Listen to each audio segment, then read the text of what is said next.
I want you to take all these experiences that you've been carrying with you and use them to teach you, not to torment you.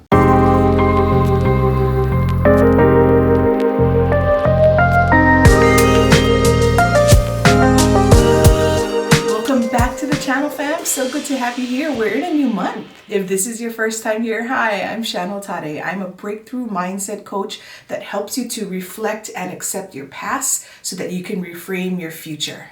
Basically, I birth badasses. So make sure you stick around, subscribe, hit that notification bell, and come back every Sunday when I got a new video for you. It's the first week of April, but more importantly, it's the opening to the second quarter of the year. Guys, a whole quarter of the year has passed already. So there's some things that we have to reflect on. But what I'm really looking at today is the fact that we have now been in a pandemic-like world for a year, right? Whether it was the last few weeks of March or the beginning of April when your town shut down, wherever you are on the planet, it's been a year and there's a lot of things that we've learned. But there's one takeaway that I have, and that one takeaway is self-care. That's what I'm going to talk about today. Let's jump in. Now, I know you folks have heard this term slammed around many times, but exactly what is self-care? Self-care is defined as the practice of taking action to preserve or improve one's health. All right. Now, one common mistake is that we look at health as just being our physical health, right? It's the easiest one to look at. We have a cut, we put, some medicine and a Band-Aid on it. And really, in the years leading up to 2020, self-care was kind of more directed at women. And it essentially meant I'm having a spa day, right? Now, not to say that I don't love spa days or that I still don't enjoy them myself, but I've realized now that self-care goes way beyond just having a wonderful spa day with yourself or with some friends. Now in 2021, after almost a year of being cooped up, there's one thing that we realize: we are all connected, and that taking care of ourselves and staying safe is a priority for our families and our community at large. But most importantly, keeping ourselves emotionally safe and healthy is becoming more of a norm, and you're hearing more language around it. So that's what I'm going to talk about today. What does that mean to keep yourself emotionally safe, right? It's as simple as maybe not arguing with that cousin about politics who always wants to talk about it. I mean, it could be as simple as that, and it could be bigger things to be setting boundaries in your life. I've got 3 things that I want to share with you today, and I could probably make another video with a bunch more because there are a ton of ways that you can do this. But I'm going to hit on these 3 that'll really help you to give you some pointers that you can actually implement into your life today if you need to. But the most important thing that I want you to remember as regards to keeping yourselves emotional healthy is that you are in control of it, all right? You're the only person who's in control of it. Number 1 is set boundaries.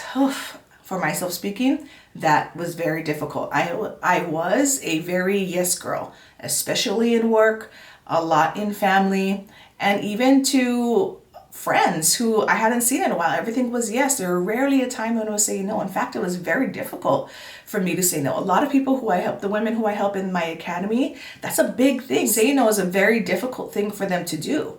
And so setting boundaries is hard. But let me talk to you about that a little. When it comes to self-care, it's what you do for yourself. But when it comes to boundaries, it's more what you don't do, what you don't allow in your life.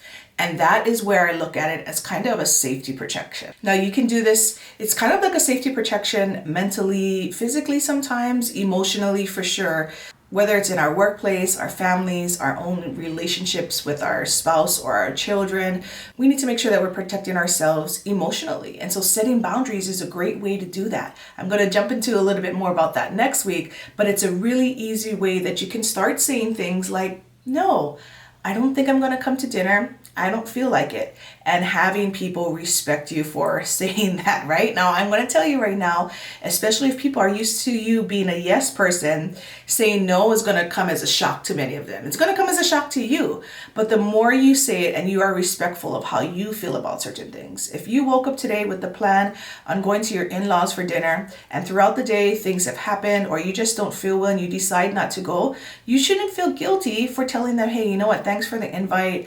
I just don't feel well, so I'm not going to come. Don't feel bad about that, right? Or if you just decide that you don't want to come, it doesn't have to do anything with feeling well. If you just decide that you don't want to go, don't go, but be respectful about it. Thank them and say, hey, you know what? I'm going to need to sit this one out because I've just, I need this for myself. they might look at you a certain way. They might treat you a little different, be like, why is she not coming, right? But that's not a you problem. That's not something that you need to worry about. That is something that they need to worry about, or they could just let it go and be happy that you're setting these boundaries for yourself. So setting boundaries are very important, number one. Number two, you guys ready for this one? I'm gonna show you something. You see this bag? This is a regular size grocery bag. Look at how full it is of stuff, okay? Guys, that is from the middle console of my car. Just the middle console, not the sides of the doors, not the back of the car, just the middle console. So apparently I have a big middle console. I'm realizing that now. But number two for self-care is clear the clutter, guys. Clear the clutter. This one is kind of easy and not easy at all.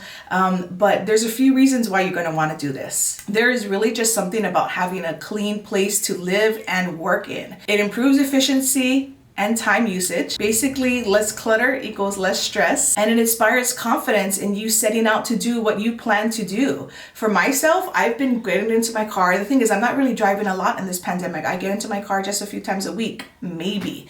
All right. And so when I do, I get in there, and in this last few rides, it's been like cups left over from Starbucks, little napkins, straw covers, and just a lot of just things. Like, I'm looking at myself like, why is this here? Like, we're just in a car for a matter of minutes to get to where we need to be.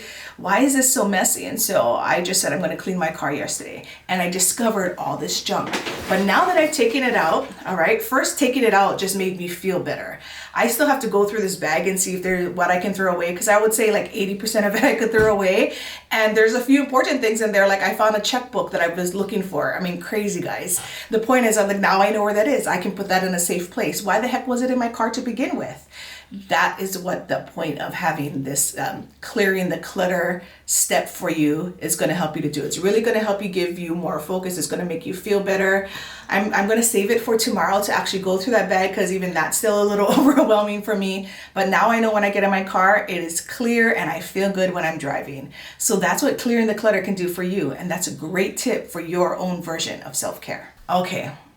Now, number 3 in today's 3 ways towards self-care for yourself in 2021 is to let it go. Just like we're clearing the clutter in our cars and in our home, whether it's for work or just having peace of mind, we also carry emotional clutter, right? And a lot of time that comes with things that have happened in our past, whether it's experiences, whether they're traumatic or not, we carry them with us. And sometimes we need to just forgive a person. Do you have a person in your life that you simply need to forgive, whether it's a small little forgiveness or a huge one? Do you have that person?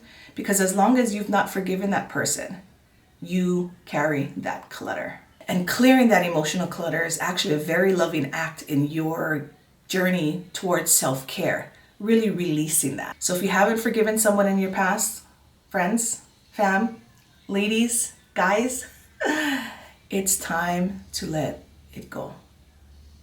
Let it go. It's time to do so. It's time to forgive. I want you to take all these experiences that you've been carrying with you and use them to teach you, not to torment you. Instead, I want you to release this negative energy of your past and use this energy and transform it into something that's going to propel you forward.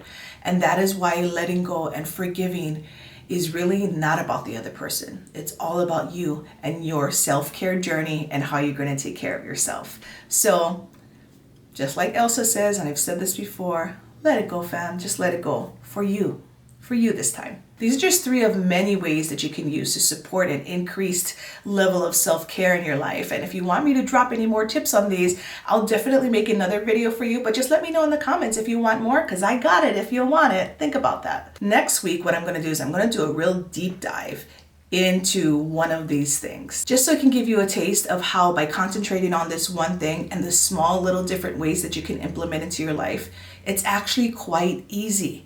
I'm going to talk a lot about self-care this month, because now that we're finished with Q1, it's very easy to just kind of drop all of those things that we started off the year with and be like, okay, I lost the weight, or I'm kind of over the routine, right? This is a time of the year when a quarter is ending and you're kind of feeling burnt out from all the things, new things that you've been trying, where I'm here to remind you, even with all that going on, you have to think of yourself. So until then, I will see you on the other side. But for now, keep evolving, fam.